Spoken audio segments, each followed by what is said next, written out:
Saya Fafi Nayatila dari jurusan Bahasa dan Sastra Indonesia, Fakultas Bahasa dan Seni Universitas Negeri Surabaya. Di jurusan ini saya mengajar beberapa mata kuliah, di antaranya mata kuliah penulisan jurnalistik. Di jurusan Bahasa dan Sastra Indonesia, jurnalistik merupakan mata kuliah keahlian berkarya. Setelah lulus, mahasiswa diharapkan terampil menulis karya jurnalistik di berbagai media massa, baik cetak maupun elektronik. Baik, selanjutnya saya akan memaparkan deskripsi mata kuliah dan capaian pembelajaran. Mata kuliah penulisan jurnalistik, deskripsinya, mata kuliah ini mengantarkan mahasiswa menguasai konsep dasar jurnalistik serta penerapannya dalam karya jurnalistik melalui kegiatan tatap muka, pelatihan, tugas terstruktur, belajar mandiri, praktik, dan simulasi guna menghasilkan berbagai jenis tulisan jurnalistik untuk media massa yang selanjutnya dipresentasikan dalam diskusi kelas dan pameran atau gelar karya jurusan. Adapun capaian pembelajarannya meliputi 3 hal. Yang pertama sikap, yang kedua pengetahuan, dan ketiga keterampilan. Terkait sikap, mahasiswa diharapkan bersikap positif pada kode etik jurnalistik, mengambil keputusan strategis dalam pencapaian, penulisan, dan penyebaran informasi sampai kode etik jurnalistik, bertanggung jawab dan menunjukkan kepemilikan karakter iman, cerdas, mandiri, jujur, peduli, dan tangguh dalam menyelesaikan tugas dan tes yang terkait dengan jurnalistik. Yang kedua, pengetahuan. Mahasiswa menguasai dasar-dasar jurnalistik, keahlian dan kecakapan dalam bidang kewartawanan, sehingga mahasiswa memiliki kemampuan dasar untuk menjadi wartawan. Yang ketiga, keterampilan. Memanfaatkan iptek sebagai alat bantu dalam memahami konsep dasar jurnalistik dan penerapannya dalam praktik pencapaian, penulisan, dan penyebaran informasi sampai kode etik jurnalistik. Menghasilkan karya jurnalistik, menghasilkan mading, dan menghasilkan majalah. Mata kuliah ini 4 SKS. Nah, untuk menunjang keterampilan mahasiswa sebagai dosen pengampu, saya telah membuat buku teks jurnalistik berbasis proyek. Buku ini mengapa saya rancang berbasis proyek? Alasannya, pembelajaran berbasis proyek cocok untuk mata kuliah jurnalistik karena memudahkan mahasiswa menguasai konsep sekaligus keterampilan menulis jurnalistik. Jurnalistik merupakan ilmu yang penting dikuasai mahasiswa karena ilmu ini membekali mereka untuk dapat menyikapi dan menyajikan informasi yang diperoleh secara bijaksana. Pembelajaran berbasis proyek dimaknai sebagai model pembelajaran yang menggunakan proyek atau kegiatan sebagai media. Mahasiswa dalam hal ini akan melakukan eksplorasi, penilaian, interpretasi, sintesis, dan informasi untuk menghasilkan berbagai bentuk hasil belajar. Pembelajaran ini menggunakan masalah sebagai langkah awal untuk mengumpulkan dan mengintegrasikan pengetahuan baru berdasarkan pengalaman dan dalam beraktivitas secara nyata. Pembelajaran berbasis proyek merupakan investigasi mendalam tentang sebuah topik dunia nyata. Hal ini akan berharga bagi atensi dan usaha mahasiswa. Dengan pembelajaran berbasis produksi, mahasiswa diperkenalkan dengan suasana dan makna kerja yang sesungguhnya di dunia kerja. Dengan demikian, model pembelajaran berbasis proyek cocok untuk mata kuliah jurnalistik. Materi mata kuliah jurnalistik ini diantaranya yang pertama, dasar-dasar jurnalistik pers, profesi kewartawanan dan kode etik jurnalistik. Yang kedua, produk jurnalistik dan karya jurnalistik. Yang ketiga, bahasa Indonesia jurnalistik. Yang keempat, teori dan praktik berita langsung. Yang kelima, teori dan praktik berita mendalam. Yang keenam, teori dan praktik berita investigasi. Yang ketujuh, teori dan praktik feature. Yang kedelapan, proyek membuat mading, ini adalah UTS. Dan yang kesembilan, proyek membuat majalah, ini adalah UAS. Media lain yang saya manfaatkan untuk mengajar yaitu koran, majalah, buku-buku jurnalistik terkini, YouTube, dan learning management system yang bernama Finesa. Materi-materi yang dibutuhkan mahasiswa sudah tersaji secara lengkap di Finesa. Di Finesa ini juga mahasiswa akan mengirimkan tugas mereka.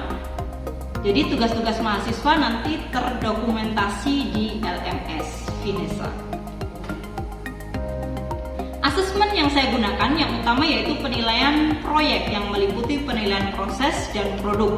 Untuk proyek UTS membuat mading bobotnya 20%, proyek UAS membuat majalah bobotnya 30%, nilai tugas bobotnya 30% dan partisipasi 20%. Demikian penjelasan singkat terkait RPS penulisan jurnalistik. Selanjutnya kita akan melihat cuplikan saya mengajar.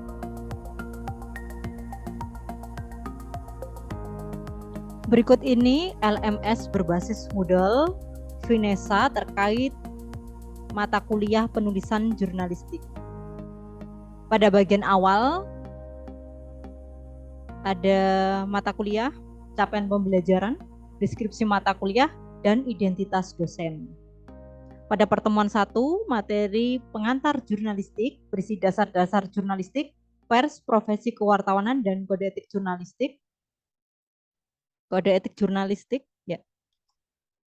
Di sini ada indikatornya, ada materi, tautan, ada video, ada tugas jurnalistik, ada referensi-referensi yang perlu dibaca mahasiswa. Pada pertemuan 2, ada referensi juga, ada chat untuk topik 2, ada tugas jurnalistik, ada presensi untuk pertemuan 2, dan forum pertemuan. Pada pertemuan 3 ada tugas dan ada materi di sini. Pertemuan 4 juga demikian. Pada pertemuan 5 ada berita di Cipo, Tribun Surya. Ada materi menulis, ada tugas menulis. Demikian juga pada pertemuan-pertemuan selanjutnya ya. Berikut tampilannya. Ada contoh majalahnya juga. Ada proyeknya. Nah, pada pertemuan ini ada proyek menerbitkan majalah, mulai dari proses membentuk tim redaksi sampai majalah jadi, dan pertemuan terakhir ada presentasi karya. Selain itu, saya juga memanfaatkan buku teks jurnalistik berbasis proyek yang saya buat sendiri untuk menunjang mata kuliah ini. Berikut bukunya. Ya, pembelajaran jurnalistik berbasis proyek. Jadi tersedia buku, tersedia LMS. Di LMS terdapat berbagai materi yang bisa dimanfaatkan mahasiswa untuk belajar dan berpraktik menulis. Selamat berjumpa kembali dengan mata kuliah jurnalistik. Pada kesempatan ini kita akan mengeksplorasi materi menulis feature atau features. Features itu bahasa Inggrisnya, feature itu bahasa yang dibakukan di Indonesia ya. Terserah kalian mau menggunakan istilah features boleh, feature boleh. Ini contoh tulisan feature. Punya bakat kepemimpinan sejak masih kecil. Nah, tulisan ini kalau di koran Jawa Pos ya, ada di bagian bawah.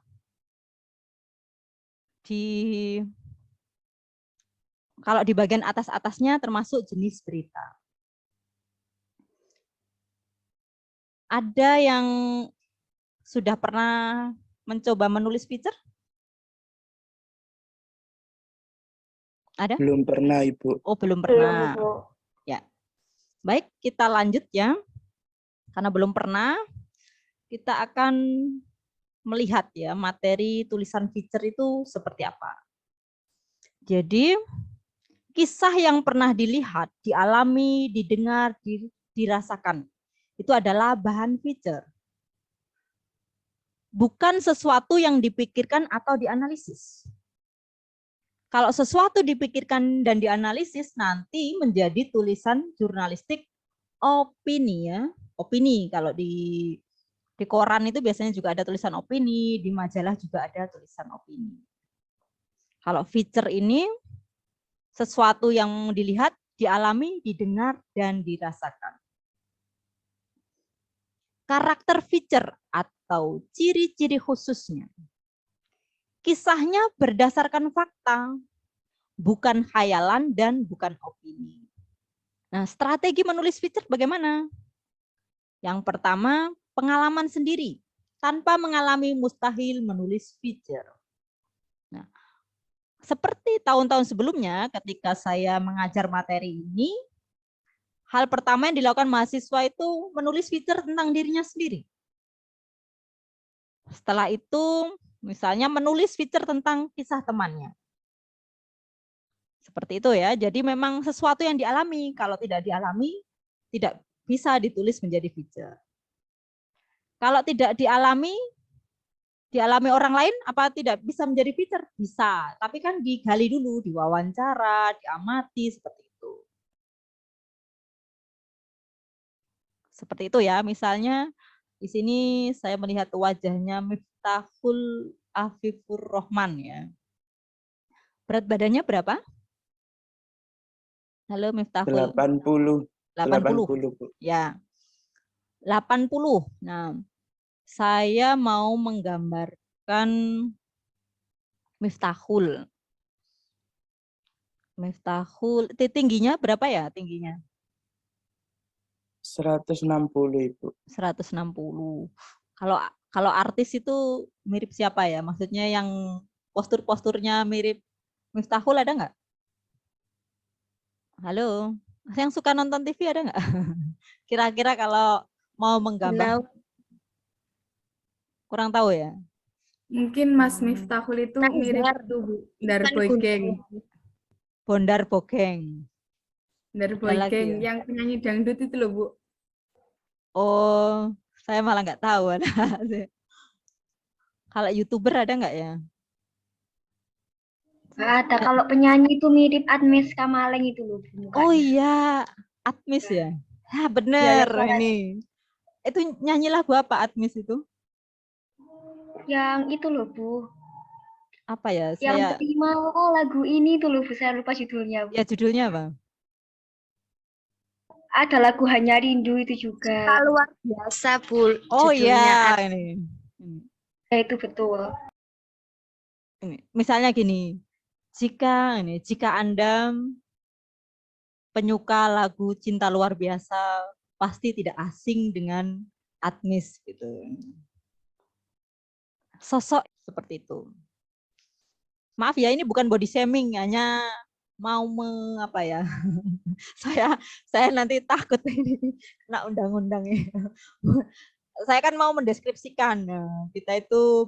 Jadi sebenarnya tidak ada masalah dengan bagi saya ya orang mau berat atau misalnya beratnya lebih, kurang atau ideal itu bukan masalah. Kebetulan ini mau mendeskripsikan jadi biar lebih apa istilahnya?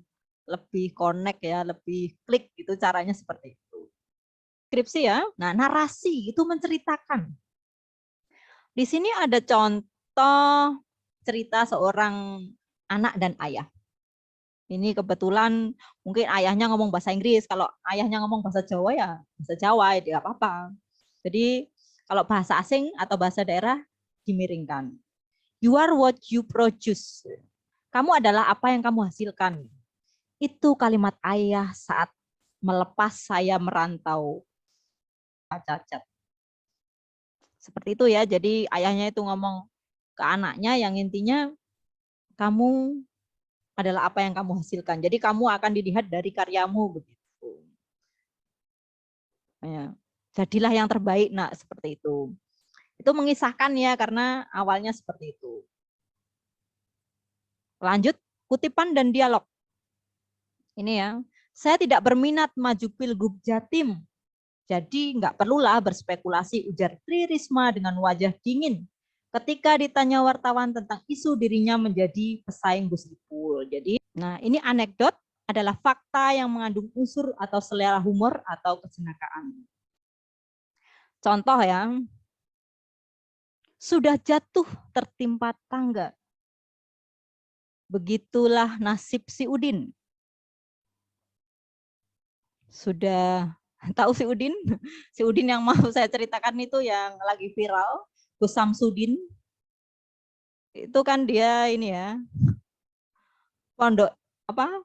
Pondok atau apa ya? Padepokannya ditutup. Lalu apa lagi ya? Lalu dia ini kan dibongkar triknya kan. Apa triknya dulu ya? Triknya kan dibongkar oleh pesulap merah, terus padepokannya ditutup. Berarti kan sudah jatuh tertimpa tangga. Ruh cerita di sini ada banyak cara. Yang pertama manusia. Segala sesuatu yang menarik perhatian manusia akan layak menjadi topik feature. Yang kedua tempat, deskripsi tempat tadi ya. Contoh elemen manusia. Ini yang mana ya menurut kalian, yang atas atau yang bawah yang cocok menjadi feature?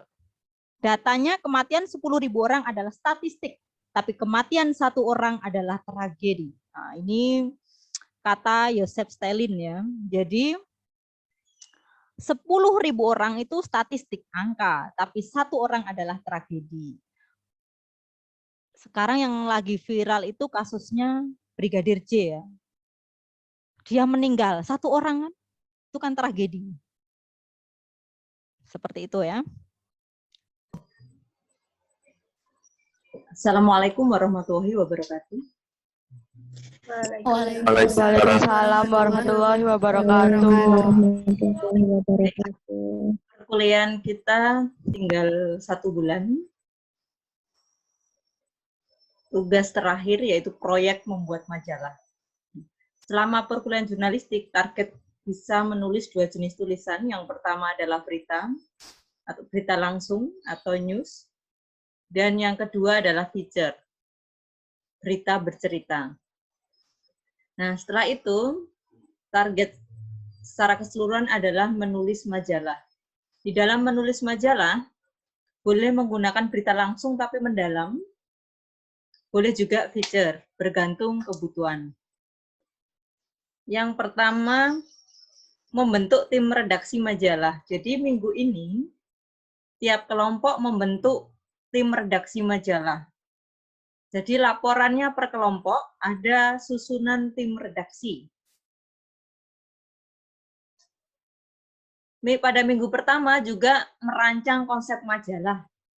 Contoh konsep, misalnya kalian saat ini sedang berada di rumah masing-masing. Nah, konsepnya itu mau majalah tentang kuliner makanan di daerah kalian. Terus nanti disatukan, sehingga kalian bisa tetap mencari berita ya ke sumbernya. Dan mencari berita di internet, kalian harus langsung ke lapangan, mencari info ke lapangan, menentukan konsep majalah. Tahun-tahun sebelumnya, saya menantang mahasiswa, jadi konsepnya sudah saya ini berikan, mau literasi, pokoknya ada program-program yang ada di UNESA. Jadi yang minggu pertama tugas kalian adalah membentuk tim redaksi dan konsep majalah, mau majalah kuliner, mau seni dan sebagainya. Nanti dirundingkan per kelompok. Per kelompok dalam satu kelas tidak boleh sama ya, jadi harus beda. Pada minggu kedua, Anda melakukan rapat redaksi dan proses kerja penerbitan majalah. Jadi rapat redaksi, minggu depan rapat redaksi dan hunting berita, mencari berita. Pada minggu kedua itu ya, minggu ketiga juga masih berjalan. Minggu keempat ada draft jadi. Nah, draft jadi ini dilaporkan ke saya. nanti saya beri masukan. Mungkin Anda bisa mulai layout awal Januari ya, masih mungkin seminggu. Boleh juga kalau misalnya kalian lebih cepat selesai, nanti silakan yang mau bertanya. Nah, saya ulas lagi. Terkait tulisan berita, berita itu yang ditonjolkan kebaruan. Jadi, baru misalnya pandemi itu kan hal baru. Terus, apa yang mau baru lagi, sekolah kan mau dibuka lagi ya. Tapi ada syarat dan ketentuan berlaku. Misalnya Anda membuat wacana, kira-kira di daerah ini sekolah semester depan buka apa tidak, pertimbangannya apa juga boleh. Itu kebaruan ya, ditulis dalam berita bagus. Karena kalau ini majalah, nulis beritanya jangan singkat tapi mendalam. Bedanya mendalam ya, tapi kalau berita yang sekarang ditulis besok dimuat itu biasanya berita singkat. Nah, terkait feature atau features itu berarti kemenarikan yang ditonjolkan. Kemenarikannya dari mana? Tidak harus baru, tapi menarik misalnya. Di tabel penilaian itu kan ada nilai individu ya, termasuk apa? Termasuk isi juga. Nanti kalau yang sebagai editor itu apakah juga menulis karya itu, tulisan di dalam majalah? Baik, selama ini pengalaman saya mengajar, anak-anak itu nulis ya, jadi memang menulis semua, karena kan timnya sedikit, misalnya jumlah mahasiswa berapa ini? Anggap aja 30, kalau dibagi 2 kan 15. Nah, kalau yang nulis hanya 5 orang kan nanti tipis majalahnya. Jadi memang semua mahasiswa menulis. Nanti kalau dia sebagai editor, terus ternyata editannya bagus, dia tambah poin di situ. Jadi itu poin tambahan dia, bahwa dia selain bisa menulis itu wajib. Kalau yang lain itu poin penambah. Sebisanya, hanya kan kalau yang dulu targetnya kan harus sampai majalah cetak. Nah, cetak itu kan butuh waktu juga. Kalau kalian nggak sampai cetak, ini hanya berupa soft file. Oh ya, ini ada pertanyaan dari Abdurrahman. Apakah boleh diberikan contoh majalah kakak kelas tahun lalu? Saya sudah pernah memberikan yang miliknya Hembing. Nanti saya carikan. Kalau yang lain itu, saya dulu nyimpannya itu kalau cetak ada, dan itu ada di kampus.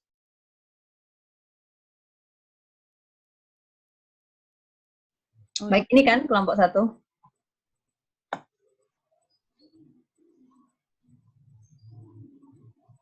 Iya, betul, Bu. Ya. Ini gemerlap bisnis di masa pandemi. Ya.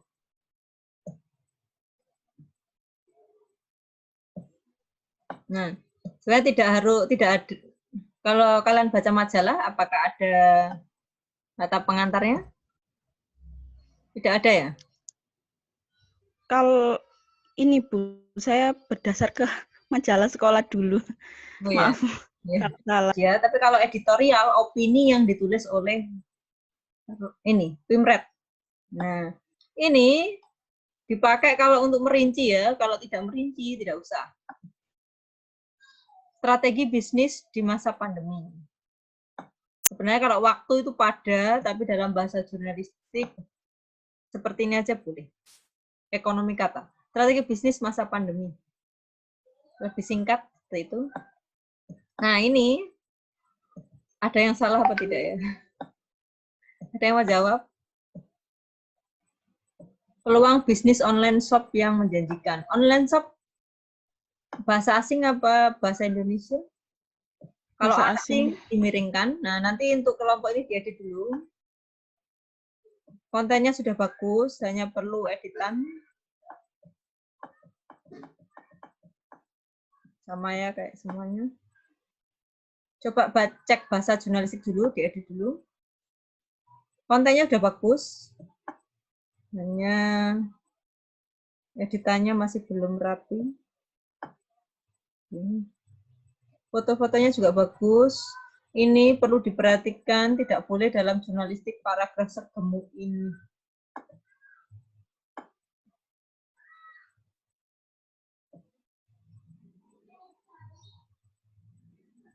Perhatikan, di sini itu beri imbuhan atau kata depan? Kata depan. Kata depan. Berarti diberi spasi. Boleh juga gini, lalu koma. Di sini juga ada live music. Live music itu bahasa Inggris apa tidak? Bahasa Inggris, Bu. Ya. Baik, PR untuk kelompok 1. Terkait konten udah bagus, hanya editannya belum. Silakan diedit lagi. Nah, ini. Sebenarnya kelompok ini editannya sudah cukup bagus, rapi. Hanya saya menemukan beberapa tidak boleh kalimat itu seperti ini. Sehingga kami memutuskan untuk lomba Adiwiyata kali ini. Sehingga itu nanti menjadikan kalimat ini posisinya keterangan. Kalimat kan harus punya subjek predikat. Jamur tiram ini menjadi prospek yang menjanjikan dan memiliki keuntungan yang cukup besar. Sehingganya dibuang aja. Kami kan jadi subjek, kami memutuskan kan subjek predikat, berarti sudah gramatikal. Tapi kalau ada sehingganya, tidak gramatikal. Kami memutuskan untuk lomba Adiwiyata kali ini punya rumah jamur sendiri sebagai daya tarik. Agak aneh ya. Kami memutuskan ikut lomba karena punya rumah sendiri misalnya. Kami memutuskan untuk lomba Adiwiyata kali ini karena punya rumah jamur sendiri sebagai daya tarik. Ini sudah ditanya sudah cukup bagus. Nanti saya menemukan lagi modelnya gimana. Tadi ada sehingga, ini ada sedangkan. Tidak boleh mengawali kalimat dengan konjungsi seperti ini. Jadi ada konjungsi yang memang menggabungkan antar kalimat. Kalau sedangkan itu konjungsi yang letaknya di tengah kalimat.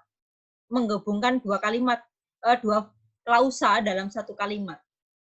Ini ya. Atapnya berupa atap fiber.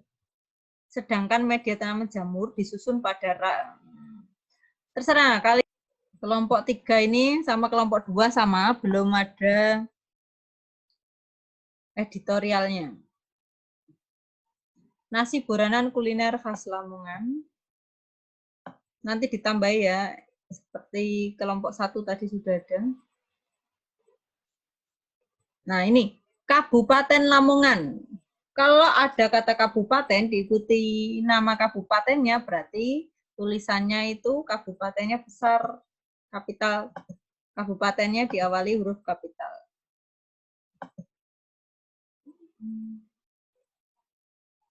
Sama yang lain, kalau nanti sampai tandanya seperti ini ya. Ini tanda ini maknanya sampai. Banyak yang double.